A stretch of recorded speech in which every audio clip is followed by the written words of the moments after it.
Hey everybody, it's Scott Steen with winnersandwhiners.com, coming to you from the Robert Ford Studio, deep in the bowels of the Winners and Whiners Sports and Entertainment Complex, to bring you today's Deep-3. As always, don't forget to like, don't forget to subscribe as we close in on the 4,000 subscribers. Do your part. If you haven't done it already, if you're finding a little value, if you're having a little fun, make sure you give us that subscribe there. And of course, give us a thumbs up. You guys do a great job at that every day, so keep up the fantastic work. And, of course, let us know what you're playing in the comment section. Tell me if you're tailing me. Tell me if you're fading me.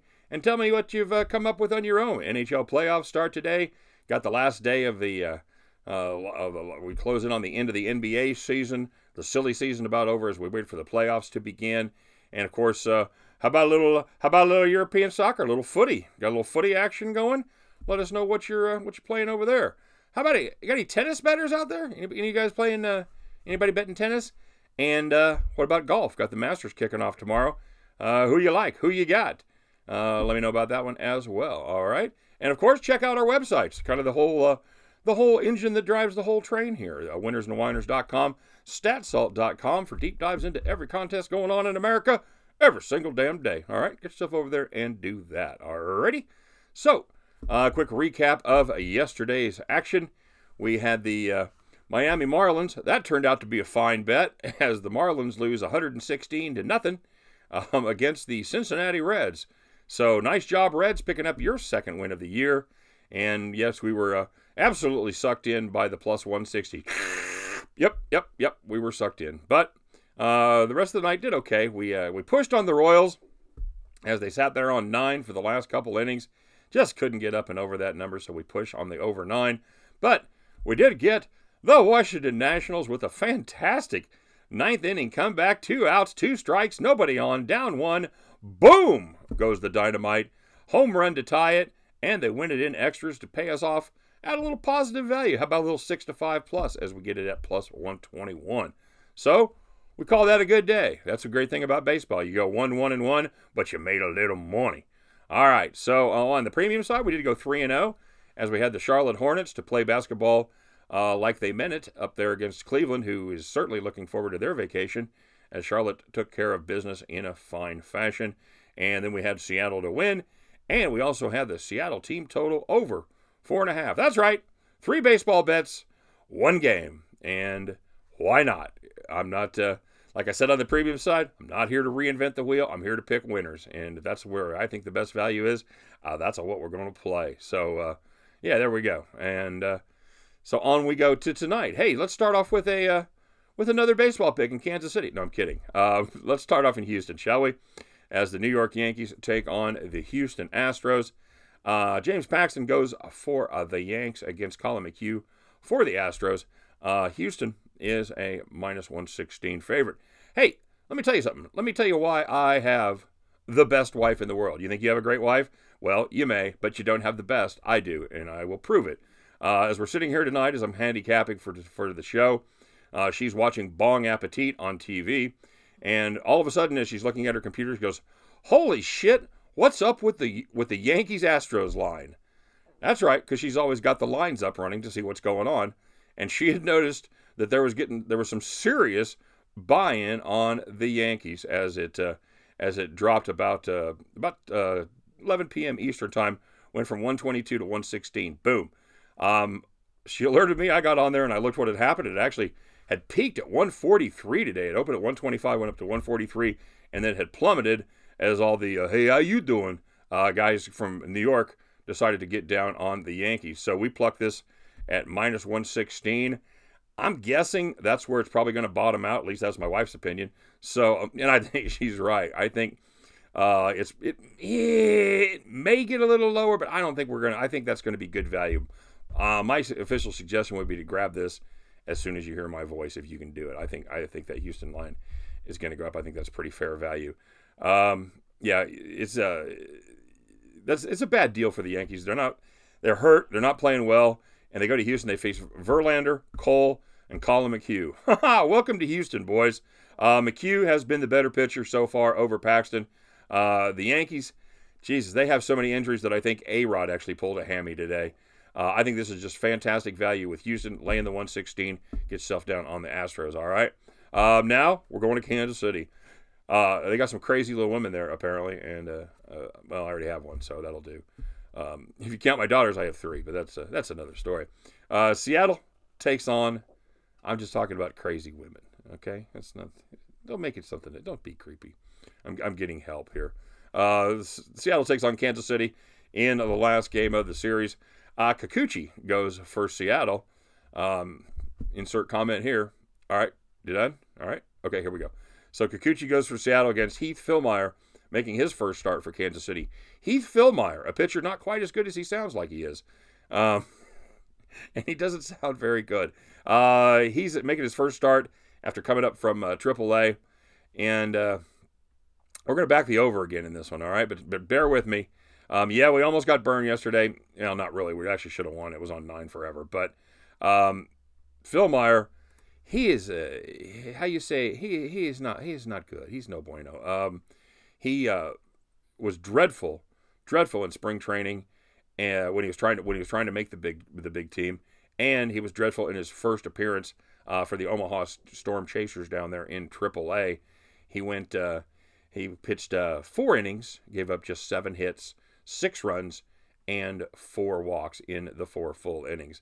But the icing on the cake, or maybe even a good part of the cake today, is there's going to be a massive wind in Kansas City. It's going to be blowing 15 to 25 miles an hour out of the southeast, which, if you remember your diagram of Royal Stadium, means it is going to be blowing out to left, all right? So anything you get up in the breeze from the alley and left on, it got a good chance of going out. I like Heath Fillmyer to suck, and I like the Royals' right-handed bats to get a couple swings in against Kikuchi. I'm still not sold on him yet. I think something in the neighborhood of an 8-4 Seattle victory, maybe even 8-5, could be in play here. So get down on the over. We don't have a total yet because they announced Fillmyer late. It may be as high as 9.5. I'm not afraid of it. At 10, start getting a little balky there. Hopefully we can get it at 9.5, and I think Kikuchi's going to give us enough value to keep that number below 10, even with Fillmyer going. We'll see. And lastly, taking a look in another contest there in the American League Central as Cleveland heads to the Motor City to take on the Detroit Tigers. Cleveland laying 135, starting Trevor Bauer against Matt Boyd for Detroit. You know what? This should be a pretty good pitching matchup. Boyd is a pretty fine lefty who has just been a strikeout machine this year, striking out 23 batters in just 11 1/3. But Trevor Bauer is absolutely Trevor Bauering right here. He is on absolute fire. He's given up just 1 hit in 14 innings, including 7 innings of no-hit ball his last time out before being pulled after throwing a few too many pitches, especially this early in the season. In those 14 innings, he struck out 17. Not too shabby for those mere mortals that aren't Matt Boyd. You know what? I'm gonna ride Bauer and the Indians bullpen in a close one here as we back Cleveland minus the 135. So get yourself down on the Indians minus the 135. The Kansas City Royals, Seattle Mariners over, hopefully 9.5, and the Houston Astros laying that 116. And at the end of those 3 contests, you guys can pick up your winning tickets. You can join me as we head back to the window. All right, let's take a look at the shout-outs for today.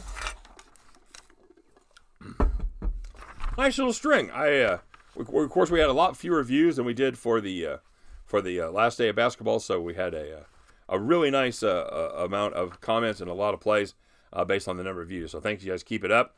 And by the way, we've been running pretty good on our premium picks. If you don't have the premium picks, if you don't have my premium package yet, now's the chance because baseball is our jam, as is evidenced by the fact we went 7-4, 64% over the last week. Well, hey, look, it says it right there on the blade.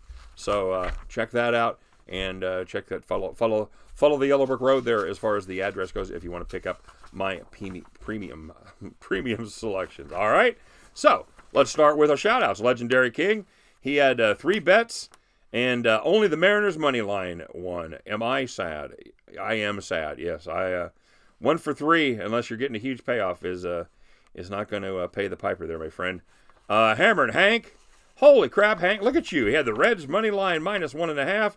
He had the Rangers over 8.5. Had the White Sox over 8.5. And the Brewers over 8.5. Do I have any albums for sale? I don't. Oh my lovely singing voice. No, but I am the. I do have plans to put my entire collection up on iTunes. So yeah, stay tuned for that. As I will just you guys will just have to only be satisfied with me the occasional serenades here during my videos. But thanks for checking in, Hank. Appreciate it. James Miles says, let's get ready to rumble. Oh, the over and under bout. Oh, between me and Time Traveler Steve. It's he says it's going to be quite a struggle. He says, who will win this over and under match? I can't wait for the outcome of today's game. Was that the that was the Royals game, and of course we pushed. So Steve, if you're feeling it, we'll go to extra innings today, and we'll do it again if you're ready. If you're man enough, if you can do it, huh? What up, Steve? Huh? Gonna play that under today? Thanks, James. Now I'm rumbling with Time Traveler Steve. He's probably huge. He's probably gigantic. Probably runs like 10 miles every day. Break me like a toothpick. So we'll see what happens. C-Dub, he had it's French names again, which is not my native tongue, as you might be aware. He played Nimes and Rennes over 2.5. My French-speaking assistant is just laughing and shaking her head as if that's really not even how you say close. He also had Sheffield, which very good. Gary Sheffield, good to see he's getting to work. Sheffield won, nice job. And he had Wednesday. Is Wednesday the name of a team? Is it like for the Addams family? He had. Sheffield Wednesday is the team. Of course it is, because Sheffield by itself, well, that would just be stupid. Sheffield Wednesday and Nottingham Forest. Now we're just making shit up. Really? Over 2.5. He also had Oz and Wonderland under 3. So, no, kidding. He had Liverpool, halftime, full-time, minus 128. Nice job there, you Lilliputians. And what an awful afternoon of games for me. He's down 6.5 units for the day. Today is a reverse shout-out day. Oh, now you tell me. Today is a reverse shout-out day of C-Dub shitting the bed. Well, sir, you may not have had a great day sports betting, but you certainly painted a picture, and I think we can all appreciate that. So it happens, brother. Back to the pitch we go, and I bet you do much better today. Borno had all money line plays and no parlays. Had the Rays, the Nats, the Mariners, and the Sox and Rays over 8.5. Mark R had the Mariners over 9. Well, got good value on it, plus 105. Also had the Mariners money line and the over 9 in the Tampa Bay. In the Tampa Bay money line over. Okay, so those hit. Oh yeah, nice job, bud. And Todd M had the Seattle money line, the Braves money line, the Seattle over, and the Yankees over down there in Texas. Eric T had the system plays today. How'd that system do, brother? It looks like it did pretty well. He had the Nats plus 1.5. Check. Had the Braves plus 1.5. Check. Sounds like Eric T. I know he went 3-0 with the system yesterday. Maybe he's back on track there a little bit. And he also had the Mariners money line. That was a non-system play. And I don't know. Maybe that was a good play right there. You fading the Royals. That's not a bad thing. And here we go. It's Time Traveler Steve. He had the Angels over 3.5. He had the Reds money line is the play. He said the Reds have lost 8 in a row, but they will win tonight. 1,000,000% sure. Holy shit. It's like he's from the future. The Reds absolutely crushed them. 13-0, 14-0. You know, I lost track after the second touchdown. I really did. Nice job, Time Traveler Steve. Very nicely done. And Phil, he said, taking the under in a Royals game feels like trying to juggle with nitroglycerin. No kidding. It is destined to blow up in your face. He had the Mariners over 4.5. That's a fine pick right there, Phil. People paid money for that pick today, so that was well done, well sussed out, as the Mariners over 4.5 is the fine play. And Steven Sutherland, he had the Reds minus 1.5 as well. A lot of you guys laying the money line or laying the run line on the Reds. I am impressed. God bless you for seeing the value in that one. We had it completely, 100%, without a doubt. What's that word cappers never use? Oh, yeah, we were wrong. So, there you go. Nice job, guys. Hey, if I ain't hitting them, I'm glad you are, and I mean that, and you know it. All right, you guys have a great day. Have a great night. Let's win some more games today, baby. And, hey, we'll meet back here tomorrow. Do it all again, all right? You guys take care. Peace out, Girl Scout.